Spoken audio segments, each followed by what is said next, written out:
Once upon a time, there lived a poor widow who had an only son named Jack and an old cow whose name was Milky White. And all they had to live on was the milk the cow gave them each morning, which they carried to market and sold.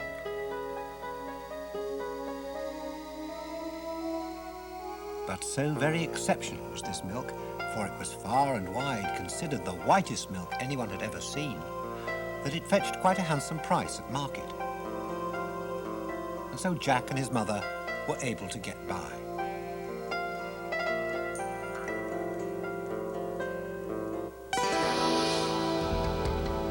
But alas, one rainy morning, Milky White gave them no milk.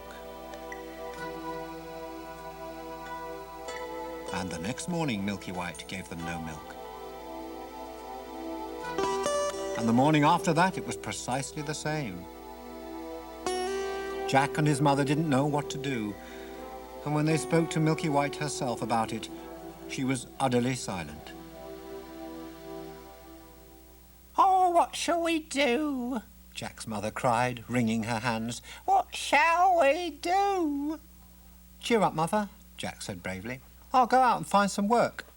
"Oh, no one will hire a boy as young as you are," his mother said. "We have no choice but to sell old Milky White." Now, this was the last thing on earth that Jack wanted to do, for he and Milky White had been the best of friends ever since he could remember.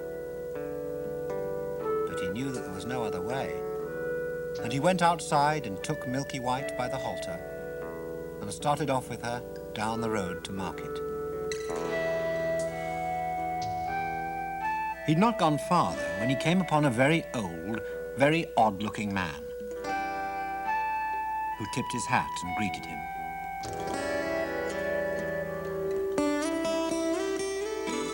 "Good morning, Jack," the man said.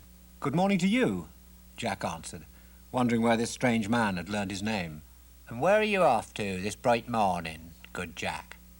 "I'm going to market to sell our cow," Jack answered, also wondering how this strange man knew that he was good. "Oh, you do look the proper sort of chap to sell cows, don't you? Tell me then, good Jack, if you can, how many beans make 5? "2 in each hand and 1 in your mouth," Jack answered, just as sharp as a needle. "And quite right you are, good Jack, quite right you are. And here they are now, the very beans themselves." And with a great flourish, he pulled out of his tattered waistcoat pocket a number of very strange-looking beans. "And as you are so very sharp, good Jack, I don't mind at all making a swap with you. No, not at all, Jack, not in the very least do I mind. What say you, then, to swapping your old cow for these extraordinary, extravagant, extra-large, extra beans right here?" And he held them out in the sunlight that Jack might behold them proper-like.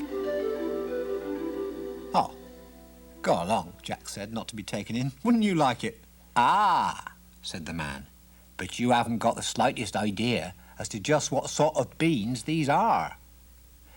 By way of illustration, then, I should like to point out that were you to, say, plant these beans, or in the ground, perhaps, why, no sooner than sun-up of the following morning would they have grown up into a stalk tall enough to reach the top of the blue sky itself, and not an inch less.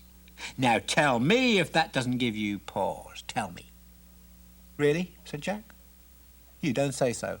"Oh, I most certainly do say so," said the man rather emphatically. "That is precisely and exactly what I say, and it's precisely and exactly what would happen. I should stake my very reputation on it." "But I don't know you," Jack returned, "and what sort of reputation has a stranger got to look out for?" Oh, you're a sharpie, Jack, aren't you? I tell you what, if it should happen that anything occurs differently than just as I have described it, in any wise whatever, you can have your cow back. Now there's something, wouldn't you agree?" "Right," says Jack. And right then and there, he handed over Milky White's halter and pocketed the 5 strange-looking beans. Then he bid the strange man a good afternoon and started back home, staring and staring at his wonderful treasure. It was about dusk as Jack got home. And as soon as his mother saw that he didn't have Milky White with him, she became terribly excited and begged Jack to tell her what price he'd fetched for her.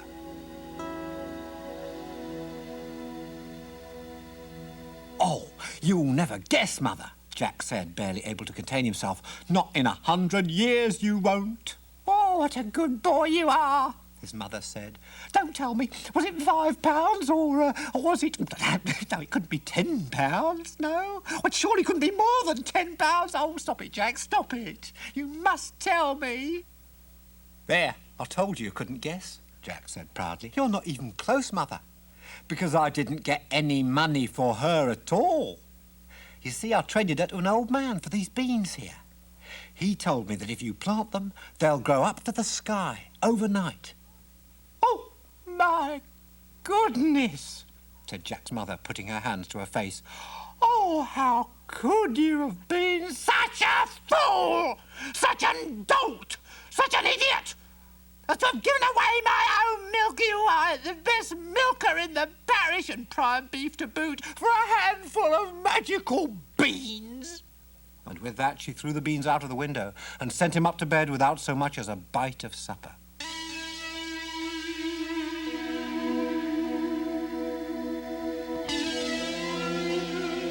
Now, poor Jack was deeply saddened. It was not long before he cried himself to sleep. But as he was sleeping, he had the strangest dream that ever was.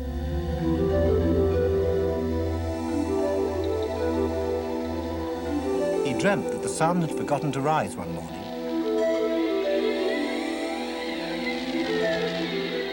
And everything in the world became covered in total darkness. And there was a terrific earthquake that split the entire earth quite in two.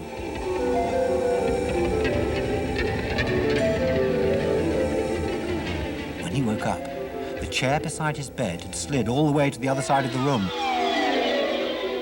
And there was a strange green hue over everything. Jack had forgotten the events of the day before. But as soon as he remembered them, he leapt to the window. And there, in all of its splendor, he beheld a magnificent beanstalk, such as there never has been in the history of the world. It stretched up and up and up. He couldn't see the end of it.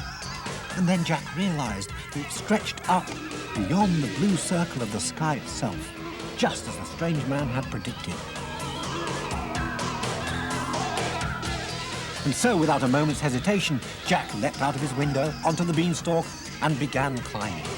And he climbed, and he climbed, and he climbed, and he climbed, and he climbed, until at last he was able to touch the surface of the blue sky itself. And he poked his head through it, and there, just on the other side, he saw a road stretching off into the distance.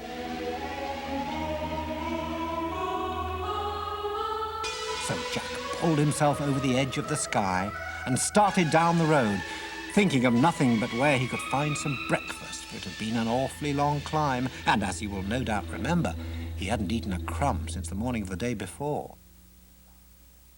Now the countryside all around him was unlike anything he'd ever seen.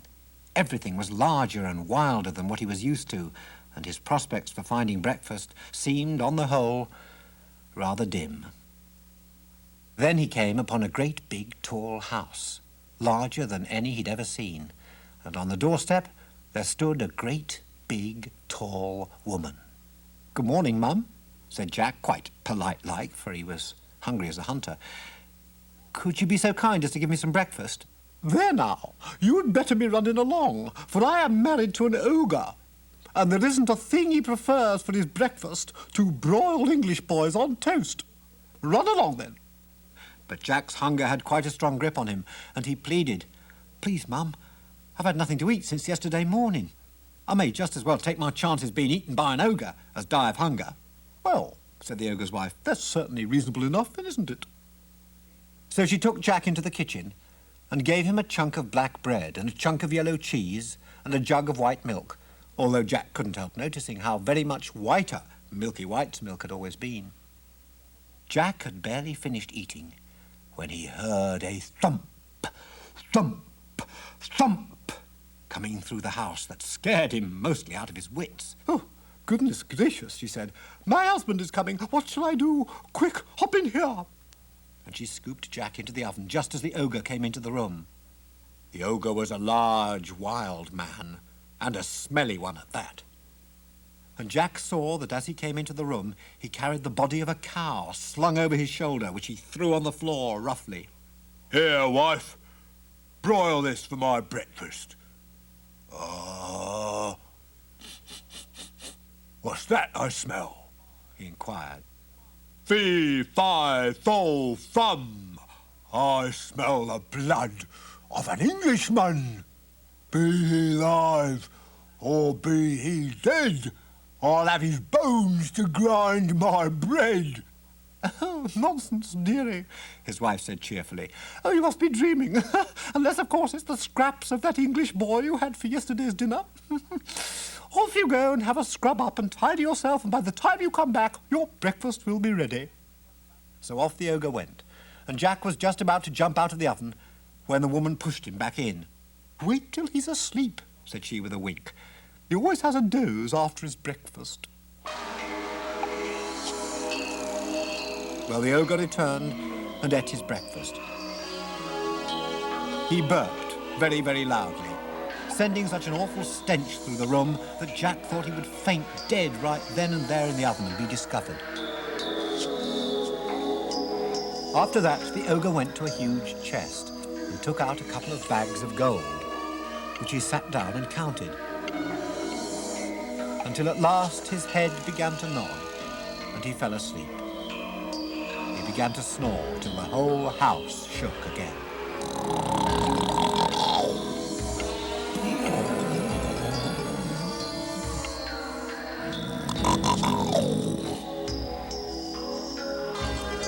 Then Jack crept out on tiptoe from the oven.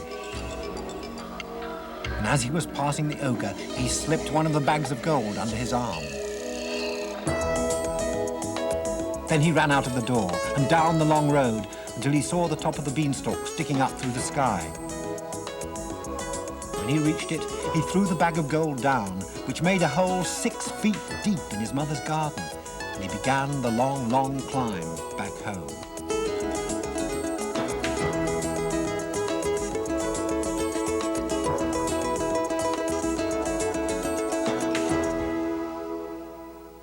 When he reached the bottom, his mother had just fished the bag of gold out from the hole it had made in her garden. Well, Mother, Jack said proudly, wasn't I right about those beans? They really did grow, didn't they? Oh, well, I always knew they would. She and Jack danced merrily around the bottom of the beanstalk, for she'd never been as happy in all her life. And so they lived off the bag of gold for some time.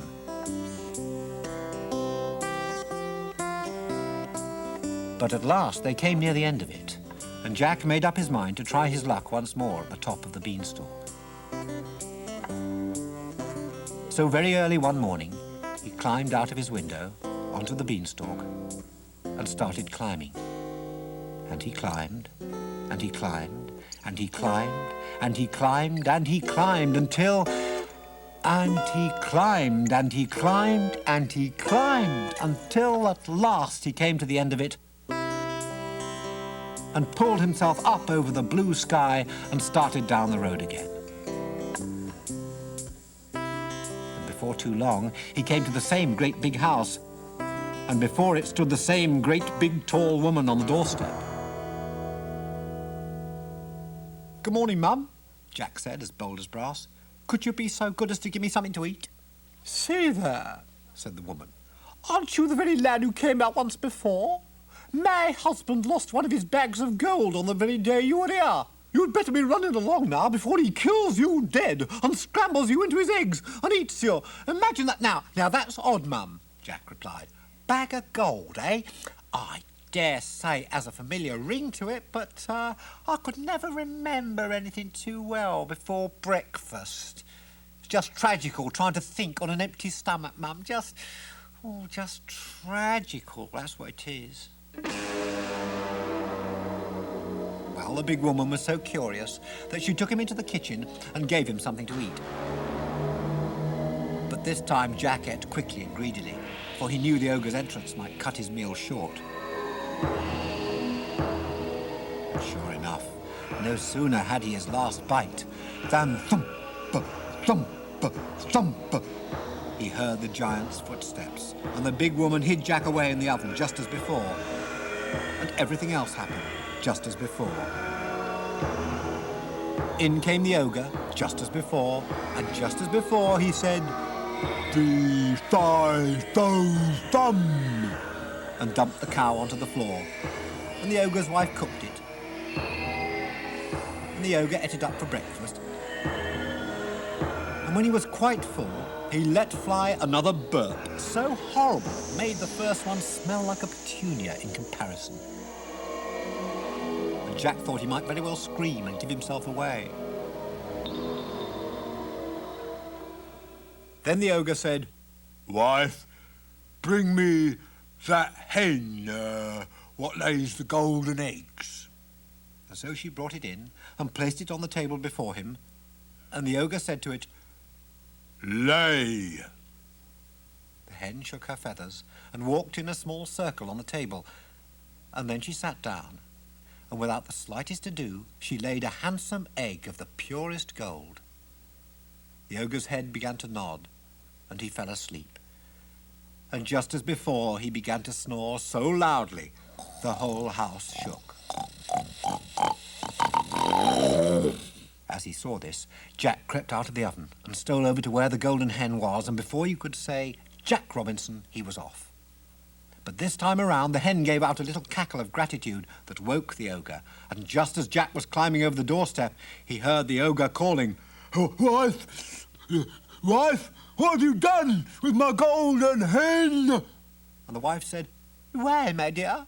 But that was all Jack was able to hear, for he rushed like a madman down the road to the waiting beanstalk and climbed down with all the frenzy of a house on fire.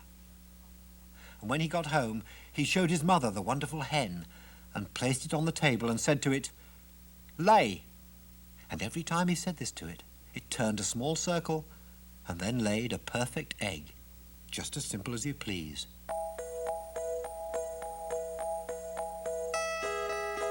Well, Jack was not the sort to be content for very long, and it wasn't a month before he decided to have another try at his luck at the top of the beanstalk. So very, very early one morning, Jack got out of bed, walked to his window, and jumped onto the beanstalk. And he climbed, and he climbed, and he climbed, and he climbed, and he climbed, and he climbed, and he climbed, and he climbed, and he climbed, till at last he came to the top of the beanstalk, when he lifted himself up over the edge of the blue sky and started down the road to the ogre's house. But this time he knew better than to go to the doorstep. So he waited behind a bush until he saw the ogre's wife come out with a pail to get water, and then he crept into the house and hid inside the large copper broiler. He hadn't been there long when he heard thump, a thump, a thump, and just as before, in came the ogre and his wife. Fee, fi, fo, fum. I smell the blood of an Englishman. Cried the ogre. I smell him, wife. I smell him. Oh, do you, my dumpling? Said the ogre's wife. Well, if it's that little rogue that stole your gold and the hen that lays the golden eggs, he's sure to be hiding in the oven. And they both rushed to the oven and threw open the door, but Jack wasn't there at all. And the ogre's wife said, there you go again with your fee-fi-fo-fum. Why, it must be that other boy that I cooked up last night that you're smelling. Of course it is. How forgetful I am. And how careless you are not to know the difference between what's live and what's dead. So the ogre sat down to his horrible breakfast and began eating, but every now and then he'd mutter, "Well, I could have sworn." And then he'd get up and search the larder and the cupboards and everything. Only he didn't think of searching the copper broiler. And it was a lucky thing as far as Jack was concerned, wasn't it, though? Just after breakfast, the ogre called out, Wife, wife, bring me my golden harp. So she brought it and put it on the table before him. Then he said, Sing.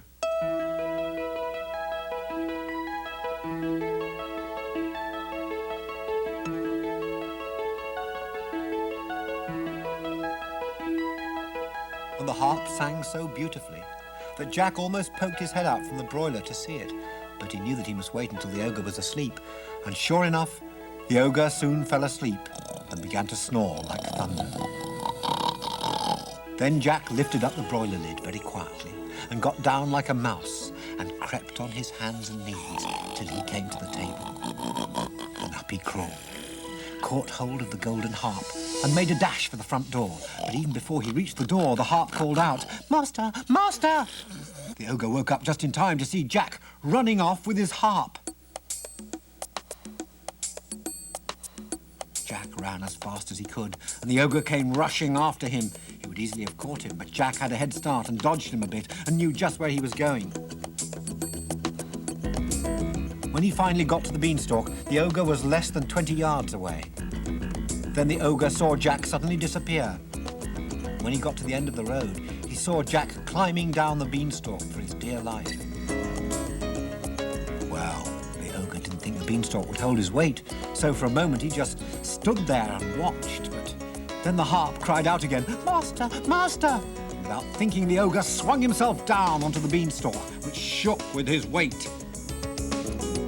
Down, down, down climbed Jack, faster than he'd ever gone before, and after him climbed the ogre. This time, when he was about 100 meters up, Jack saw his mother in the garden chopping wood, and he called out to her, "Mother, mother, come quickly and bring the axe." And his mother came rushing over to the beanstalk and looked up and stood frozen with fright. For the ogre's legs had just appeared through the clouds, and he was descending rather quickly. But Jack soon jumped down and grabbed the axe and started chopping away at the beanstalk with every bit of his strength. Now the ogre felt the beanstalk shaking, so he stopped to see what was the matter, which wasn't the thing to do just then. As Jack gave the beanstalk another splendid chop, and it began to give way. And it was just then that the ogre lost his grip and began to fall from the sky. End over end he fell, until at last he hit the earth and broke his crown not very far from where Jack and his mother were standing, and the beanstalk toppled after him.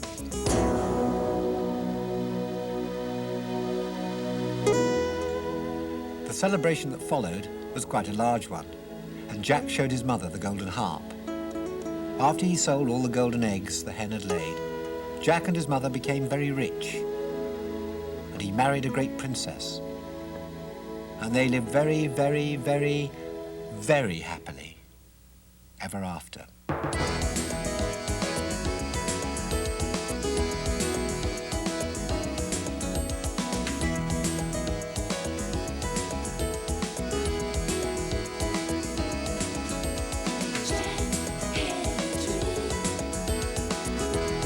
What was he dreaming of?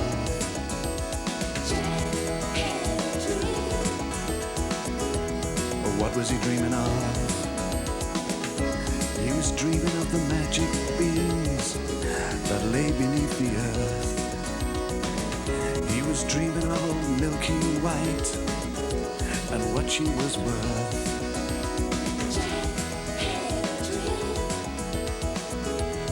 What was he dreaming of?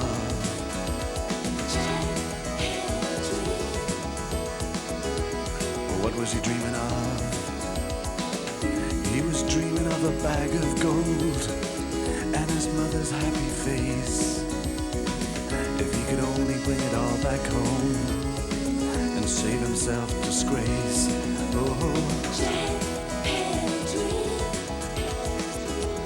What was he dreaming of?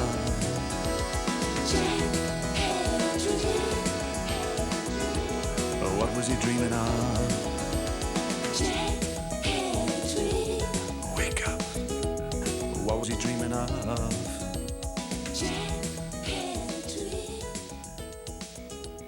What was he dreaming of?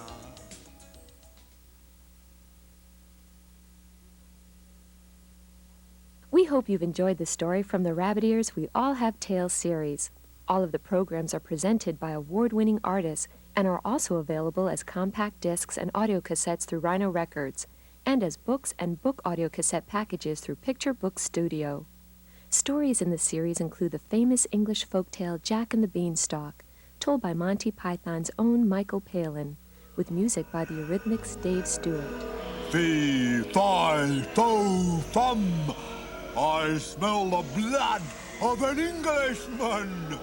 Cried the ogre. I smell him, wife. I smell him. Oh, do you, my dumpling? Said the ogre's wife. From Jamaica comes the hilarious story of Anansi the Spider, told by Oscar-winning Denzel Washington, accompanied by the lively reggae rhythms of UB40. Me must go to village and do the hot shaking dance with me people, Anansi say. See, festival too much fun to miss. They need me there. So Anansi pushed through all them animals shaking and jiggling in mat. Internationally renowned actor Max von Sydow retells the Scandinavian tale, East of the Sun, West of the Moon. Lyle Mays, award-winning keyboardist-composer from the Pat Metheny Group, provides the rich musical score. Once she was outside, the bear turned to her. "Are you afraid?" he asked. The girl trembled with fear, but shook her head no. "Then hold on tightly to my coat." The girl climbed up onto the back of the huge beast, and off they went. Robin Williams' menagerie of voices and the Klezmer Conservatory Band's spirited melodies combine hilariously in the wacky retelling of the popular Russian folktale, The Fool and the Flying Ship. They flew on, which is more on than the on and on before. But who's keeping track? It's a story. Until down by the roadside, they saw a man aiming a gun whose barrel was the length of 2 plow horses and a clever she-goat. Ahoy there, William Telsky! The fool shouted. Sigourney Weaver's tender reading and Oscar-winning composer Ruichi Sakamoto's rich score complement each other exquisitely in Peach Boy, Japan's most popular children's story.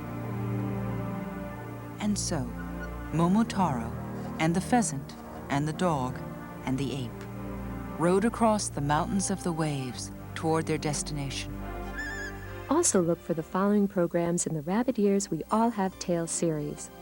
All of the stories are presented by award-winning artists and are also available as compact discs and audio cassettes through Rhino Records, and as books and book audio cassette packages through Picture Book Studio.